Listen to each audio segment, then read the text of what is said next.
and told her, let the fire fall. I prayed about it. The Lord heard and answered, exceeding abundantly above what I could imagine. Somebody shall fire. Thunder, the Lord my God is a consuming fire. Shout, help came, answers came, resources came, ideas came, good men came, and everything lined up for my divine evidence. Somebody shout, Jesus did it. Thunder, afflictions did not arise a second time. The Lord did what he said. And Roy proved himself beyond my imagination. My evidence is falling like rain. It's falling like rain. The season I prayed for is finally here. Let your amen turn. Thunder, let the fire fall.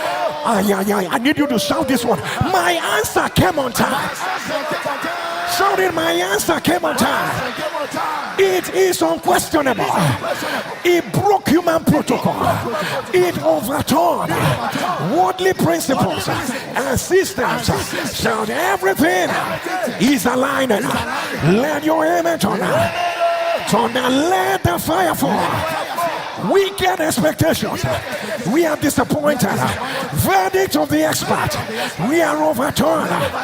Mockeries and ridicules, we are permanently silenced. It is finally my time and my turn. Thunder, let the fire fall. My evidence is called. My evidence is called. Notable miracle, special miracle, undeniable, strange acts of God, unmistakable wonders, outpouring of glory. Let your amen turn out. Scream, let the fire fall. I have my divine evidence, written by the finger of God, carried by the host of heaven, and delivered by the innumerable company of angels. I thought you would be shouting.